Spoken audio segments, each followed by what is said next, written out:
অবশেষে জাতীয় দলের রাডারে ঢুকতে যাচ্ছেন আকবর আলী। বিভিন্ন সময় এই ক্রিকেটারকে নিয়ে বিচ্ছিন্নভাবে আলোচনা তৈরি হলেও শেষ পর্যন্ত দল নির্বাচনের ক্ষেত্রে আকবরের সমসাময়িক যে ক্রিকেটাররা রয়েছেন, সেটা শরীফুল হতে পারেন, তাওহিদ হৃদয় হতে পারেন, তানজিম সাকিব হতে পারেন, কিংবা আমাদের ছোট তামিম হতে পারেন পারভেজ হোসেন ইমন, এই যে 5-6 জনের আমি নাম বললাম, তারা নানা সময় ন্যাশনাল টিমের প্রতিনিধিত্ব করলেও আকবর আলীর, বিশ্বাস করুন আর নাই করুন, 3 ফরম্যাটের কোনোটাতেই এখন পর্যন্ত জাতীয় দলের হয়ে খেলার সুযোগ হয়নি। জাতীয় দলে একবার ডাক পেয়েছিলেন আমাদের বিখ্যাত মিনহাজুল আবেদিন নান্নু, সেই সময়টা আকবর আলীকে কল করেছিল এবং তিনি জানতেন না যে আকবর আলী ওই সময়টায় এনসিএল এর ম্যাচে ব্যস্ত ছিলেন, সম্ভবত বরিশালে অবস্থান করছিলেন, সেখান থেকে ঢাকায় এসে জাতীয় দলের ক্যাম্পে যোগ দেওয়াটাই তার জন্য আসলে দুঃসাধ্য ছিল এবং সেটা তিনি করতে পারেন নাই। আকবর আলীকে নিয়ে এই আলোচনা হবার কারণ, অথবা আকবর আলীকে নিয়ে নীতিগত সিদ্ধান্তের জায়গাটায় বাংলাদেশ ক্রিকেট বোর্ড একটা ব্যাপারে পৌঁছানোর প্রধান কারণ, যেটা আমি সৌম্য সরকার প্রসঙ্গে আসছি, একটু অপেক্ষা করুন, সালাউদ্দিনকে নিয়ে আপডেট রয়েছে। আকবরকে নিয়ে এই সিদ্ধান্তগুলো হবার কারণ বাংলাদেশের ভঙ্গুর মিডল অর্ডার।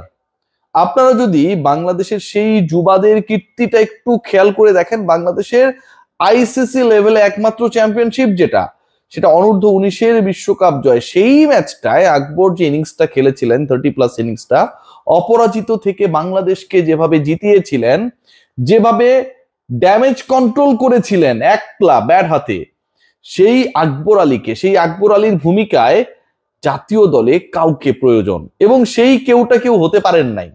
এখন বলা হচ্ছে যে জুলিয়ান উড, যিনি আসলে হাতুড়ি বাটাল নিয়ে ঘোরাঘুরি করেন, বিশাল একটা তার কি যেন রয়েছে, ওই অস্ত্রটা নিয়ে বাংলাদেশে এসেছিলেন এবং পরবর্তী সময় তার কাছ থেকে দীক্ষা নেওয়ার পর অরিজিনাল ক্রিকেট যেটা, ন্যাচারাল ক্রিকেট যেটা, সেই ক্রিকেটটা বাংলাদেশের ক্রিকেটাররা ভুলে গেছেন। বাংলাদেশের 5-6-7-এর যে জায়গাটা রয়েছে, অন্তত 6 বা 7-এর যে জায়গাটা রয়েছে, উইকেট কিপিং অপশনের যে জায়গাটা রয়েছে, সেই জায়গায় Bangladesh team management they want someone যিনি রেসপন্সিবিলিটি নিতে পারবেন, অ্যাটাক করতে পারবেন, এবং যার সহজাত নেতৃত্বের গুণ রয়েছে। নেতৃত্বের গুণ মানে তাকে ক্যাপ্টেন বানিয়ে দেয়া হচ্ছে বা হবে এরকমটা না, জাতীয় দলের ক্যাপ্টেন হয়ে যাচ্ছেন আকবর। নেতৃত্বের গুণ, লিডারশিপ কোয়ালিটি এখানটায় মিন করা হয়েছে যে ওই সিচুয়েশনটায় লিডার কখনোই, পরিস্থিতি যিনি সামলাতে পারেন, সেই গুণের জায়গাটায় আকবর অনেক এগিয়ে। সবশেষ এনসিএল টি20-তে তিনি তার স্বাক্ষর রেখেছেন এবং বাংলাদেশের, এটা যদিও আসলে একটা ভুইপট টাইপের দল, মানে খুব গুরুত্বপূর্ণ দল না, হংকং একটা দল পাঠানো হয়েছে, সেখানটায় কিন্তু আকবরকে নেতৃত্ব দেওয়া হয়েছে এবং জাতীয় দলের পাইপলাইনে তাকে ইনক্লুশনের ব্যাপারে এটা একটা পদক্ষেপ। জাতীয় দলের রাডারে আকবর সিরিয়াসলি ঢুকে যাচ্ছেন। আয়ারল্যান্ডের বিপক্ষে আপনারা সবাই জানেন বাংলাদেশ টেস্ট অ্যান্ড টি20 খেলবে এবং সেখানটায় কোনো একটা ফরম্যাটের দলে আকবরকে দেখা গেলে, অথবা আকবরকে কোনো একটা দলের স্কোয়াডে তার প্রেজেন্স থাকলে অবাক হওয়ার কিছু থাকবে না, এবং এটা নীতিগত সিদ্ধান্ত already done. What about Soumya Sarkar? সৌম্য সরকারকে নিয়ে আসলে জাতীয় দল সিলেকশন অথবা প্রভাবিত করার সাথে যে কয়েকটা মেকানিজম জড়িত, সেই গ্রুপগুলোর সাথে আমি কথা বলেছি আজকে সারাদিন। সৌম্যের ব্যাপারে একদম decision has been given.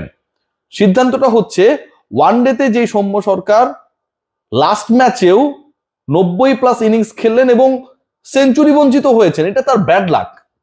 Bangladesh অবশেষে 4 সিরিজে টানা পরাজয়ের পরে উইন্ডিজের এগেনস্টে ওয়ানডে সিরিজটা জিততে পেরেছিল সৌম্য সরকারের ওই নকের কারণে। সেই ক্রিকেটারকে একই দলের বিপক্ষে, একই অলমোস্ট বোলিং অ্যাটাকের বিপক্ষে আপনি টি20-তে রাখলেন না। আমার অত্যন্ত প্রিয় শ্রদ্ধাভাষণ ভাজন গাজী আশরাফ হোসেন লিপু ভাই, লিপু আসসালামু আলাইকুম, তিনি কি ঘোষণা করলেন যে আসলে লিটন কুমার দাসের রিপ্লেসমেন্ট ছিলেন সৌম্য সরকার, লিটন এসেছে, সৌম্য বাইরে হয়ে গেছে। এই যে একটা ছেলে বুলানো গল্প তিনি বললেন, সেই গল্পের শেষটা কিন্তু মধুর হয়নি। বাংলাদেশ 3-0 হোয়াইট ওয়াশ হয়েছে। ঘরের মাঠে বাংলাদেশ 4 বছর পরে এভাবে বাজেভাবে পরাজিত হয়েছে। সো এই যে ঘটনাগুলো ঘটেছে, এন্ড অফ দ্য ডে এখানটায় রং সিলেকশন একটা বড় ভূমিকা পালন করেছে।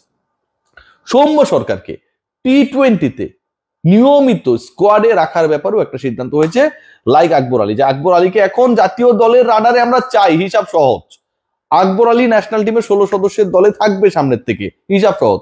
সৌম্য সরকারের ক্ষেত্রেও নট অনলি ওডিআই, সৌম্য সরকারকে টি20-তেও সেই গুরুত্বপূর্ণ জায়গাটা দেওয়ার ব্যাপারে, নেয়ার ব্যাপারে, যেখানটা একটা বড় ধরনের থ্রেড নিয়ে আলোচনা আমি করেছিলাম, যে বাংলাদেশের লিডারশিপ গ্রুপের টি20 সাইডে, সেটা কোচিং প্যানেল থেকে হতে পারে অথবা যারা ক্রিকেটার, সিনিয়র ক্রিকেটার খেলছেন, ডিসিশন মেকিং এর জায়গায় বড় রোল প্লে করেন, তারা থ্রেট মনে করেন।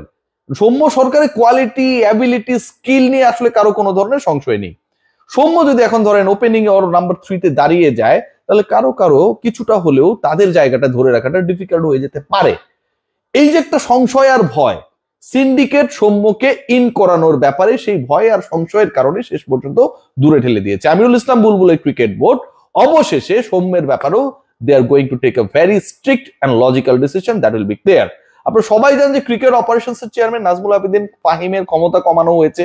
ক্রিকেট অপারেশনস এর এই মুহূর্তে তিনি বাংলাদেশের রাষ্ট্রপতির মতো ছায়া একটা ক্রিকেট অপারেশনস কমিটি গঠন করা হয়েছে, যেখানটায় রয়েছেন 4 জন সাবেক জাতীয় ক্রিকেটার, যার 3 জন ক্যাপ্টেন, যেখানটায় রয়েছেন আমার অত্যন্ত শ্রদ্ধাভাজন পরম শ্রদ্ধেয় ফারুক ভাই আসসালামু আলাইকুম, রয়েছেন আব্দুর রাজ্জাক, সেখানটায় রয়েছেন বাংলাদেশ জাতীয় দলে প্রতিনিধিত্ব করা সাবেক ক্যাপ্টেন খালেদ মাসুদ পাইলট এবং আমিনুল ইসলাম বুলবুল তো রয়েছেনই।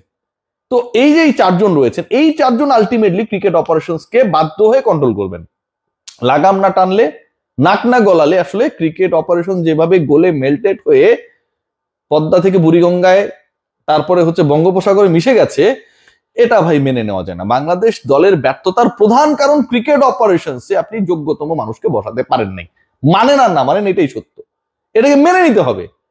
একজন কোচ তার মতো করে সিন্ডিকেটবাজি কোরামবাজি করবে, আর বাংলাদেশ ক্রিকেট বোর্ডের ইলেক্টেড ডাইরেক্টর যারা তার বস এমপ্লয়ার, তারা চেয়ে চেয়ে দেখবে। এটা হইতে পারে ভাই, এই ঘটনাই হয়েছে। তো এই যে এই ঘটনাটা ঘটছে, এই ঘটনাটা যেভাবে ঘটেছে সেটাকে অফ করার ব্যাপারে মোটামুটি ডিসিশন হয়ে গেছে, এবং ওই কোরামবাজির কারণে যে সৌম্য সরকাররা বাদ পড়ে যান সেটাও বন্ধ হচ্ছে। What about Salauddin? Salauddin update আমি প্রমিস করেছিলাম আপনাদেরকে দিব।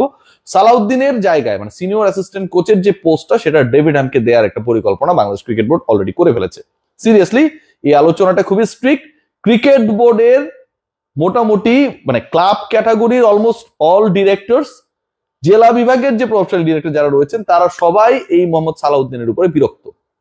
তার অ্যাটিটিউড, তার টেকনিক, তার যে স্যালারি তিনি ড্র করেন এবং এটার এগেইনস্টে যে পারফরমেন্স বাংলাদেশ দল করছে, সবকিছু মিলে মোহাম্মদ সালাউদ্দিন যে আলটিমেটলি গুড ফর নাথিং, এটা তারা বুঝে গেছেন।